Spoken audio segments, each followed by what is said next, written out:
Hello and welcome to Fallout 4, where I'm coming back here. I've been neglecting Fallout 4 for quite some time, and I do sincerely apologize, but Fallout 4 has been on the back burner for quite some time with me getting the Ubisoft, having some issues with some friends, as well as just kind of, playing different games here and there, because you don't always have to play a specific game. So I'm sure you've noticed a couple out there. So this week on Fallout 4, I decided to play it through as Sheffield. The way that this kind of works is that I'm going to be addicted to liqueur the entire time. I made him real thin and skinny because he's addicted. And with the stats here, I call them liqueur. My strength is 3, my perception is 7, endurance 3, charisma 3, intelligence 5, agility 3, and luck 4. The reason why I did that is just because I thought that might be something that Sheffield might have. And I used a random generator as well as I downloaded some very high textures here. I started in Slocum Joe's little apartment here. I got me some good equipment and M9A1, and I started my journey on playing through as Sheffield. I ended up kind of randomly running into the Swan right away with an AK-47, and then I blew up because I didn't have any armor except for just some banana sandwich that I got from the Minutemen. Tommy sold me Kate, and then because she was really pissed off at him, I decided to shoot him in the face a bunch of times with the pistol that I had, and there was no retaliation other than I had a really cool slow motion shot to the back of the dome, and he went down, and then I shot him a bunch more times because Kate was pissed off with him.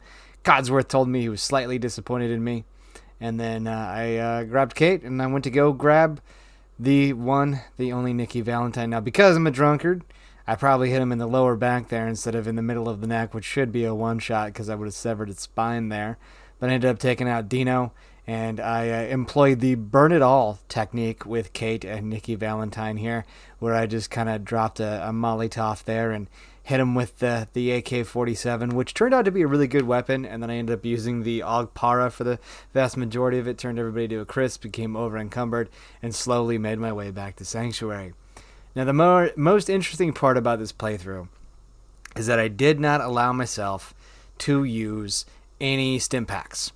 I had to use Nuka-Cola Quantums to simulate a stim pack. So if I had to use a stim pack, I used a Nuka-Cola Quantum. I would use the Quantum, and then I could give myself a stim pack, and it was kind of like a one-for-one trade.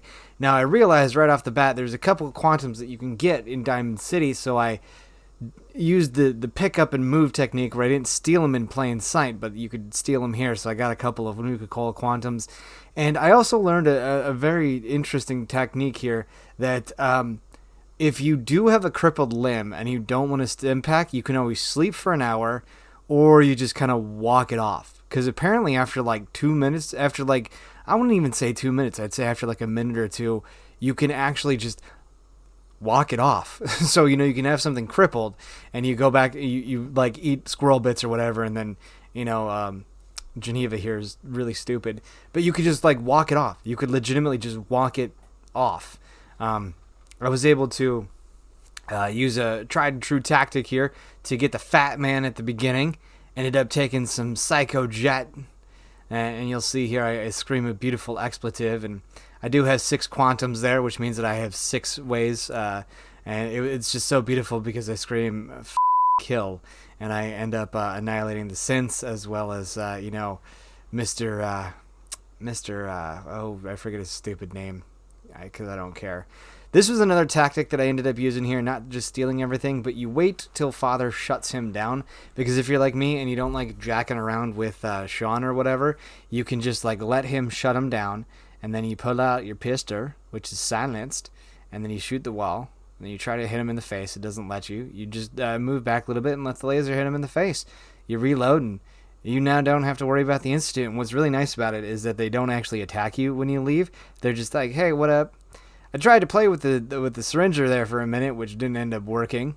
I did a little bit of long-range sniping with a 50 cal here while I was doing a bunch of side missions, because I ended up, choosing the Brotherhood's. I decided not to go with the Brotherhood Steel because they attacked me kind of on sight, but I ended up going with the Minutemen, as I normally kind of do, and I had to do a bunch of side missions to get, ready for the attack or whatever. And this was one of the quickest times I've ever gotten a couple Minutemen gotten the Minutemen with me to actually finish up the mission, because I think I only did like 3 or 4 side missions. I turned into the Terminator here with the cool NVGs that I had. But I did like 3 or 4 side missions where usually I got to do like 5 or 6 or 7 of them before I can even do anything. I like playing with the True Knight on. As you can see here, the Terminator doesn't really do a whole heck of a lot. But during the True Knight, God, it is so hard to see. I almost missed the Mirelurk Queen here a little bit. You can kind of see her on the left-hand side there. Came down the stairs and was like, I got to fight the Mirelurk Queen now, and I hadn't even noticed. She hits me with an acid attack that doesn't even come, like, as you can see there, it's like invisible. I legitimately almost die. My health drains to like a 0. And then Kate was like, hey, you're my bestie, and you should help me get off these drugs. And so I was like, all right. I failed 3 persuasion attempts, which means that Kate, for the first time in a long time, was not my girlfriend. I don't think I flirted successfully. I may have, may not have, but I mean, as you can see, the persuasion attempts are yellow, which means that they're kind of easy. They're not green, but they're kind of easy. And I failed it all that time, and then finally the game was like, yeah, here, have a win. And I was like, okay. So I cured Kate, and then I ended up beating the Institute with Nicky Valentine because I think he deserved a little bit of payback. And came out here, exited my power armor when I was able to. I had it painted all gold. I had finally switched up to some really cool PMC armor, flipped the switch, and ended up blowing up the Institute. The Sheffield run-through it wasn't fun, but it wasn't hard, but it wasn't easy. It was kind of a normal playthrough because I didn't really have as many restrictions as I thought I would. The only real issue I had was with the Nuka-Cola Quantums being my quote-unquote stim packs throughout this and being addicted to alcohol. I mean, I would die fairly quickly at some point in times, but again, I'm playing on hard with some really souped-up weapons, which makes it a little difficult. The next playthrough that I want to do is there was a sword called the Viridian or something like that. I thought a cool little playthrough of playing with the Viridian, which basically what it does is it like randomly gives you a stat every like couple of minutes or something like that, which is a positive or a negative. So it's truly really random. Or I thought I'd play through as a stormtrooper. My Sheffield playthrough, I'm not like enthralled by it. The reason why it took so long to make is because I just wasn't as happy with it as I wanted to be. The game, it felt like I was just doing another playthrough, except like I just replaced one small thing. I really noticed that when I have to beat a game a very specific way, whether it be, running through as the ones across the board where there's nothing I can really do, where I really have to try and gamble. And yes, I did the ceremonial. I have to jump off at the very, very end. It felt weird trying to run through and like beat the game kind of on normal again when this was technically a challenge. I mean, I didn't really, Sheffield doesn't have any restrictions really in the game. You can give him anything and everything. The only thing is that he can't have alcohol, but you can still use chems. But yet at the same time, it's no big deal, to use the stim pack. And so I was like, how can I kind of play through as Sheffield? Because I thought it'd be a little bit more interesting, but it wasn't as interesting as I thought it was, which is why it took me so long to come out with the Sheffield playthrough. Like I said, I'm either going to try doing a melee playthrough where a lot of the things are randomized through the sword Viridian, I think is what the name of it is, or I'm going to go ahead and play through as a stormtrooper. I actually have it here in my notes that I'll look up here in 2 seconds because this is just the end of the video here.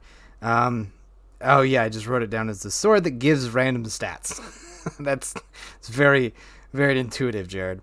So anyways, yeah, I just wanted to drop that on there. If you guys want some more of my stupid face out there, as you can see in the bottom right-hand corner, my podcast has changed to Feathers and Friends. Again, Feathers and Friends. The 100th episode, I think, might be out or might be coming out by the time I drop this, where it is all about parrots. The reason behind why I started Parrot Gaming Productions was my parrots. So I thought it'd be a cool episode to interview somebody who has parrots as well, too.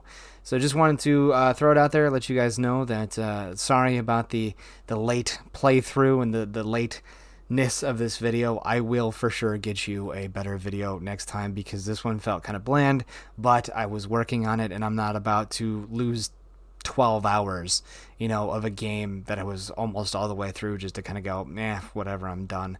So thank you all for sticking around. Thank you for hanging tight with me. This has been Fallout 4 Can You Beat the Game As Sheffield, who's addicted to Alka-Sol. Yeah, you can. It's not that hard. I'll see you guys next time when I choose the sword with random stats that it gives you, or I play as a stormtrooper where I cannot aim down sights and I'm only able to use energy weapons. See you on the flip side. Now that's kind of dumb. I sounded like a dumb radio host there. I'll catch y'all fucktards later.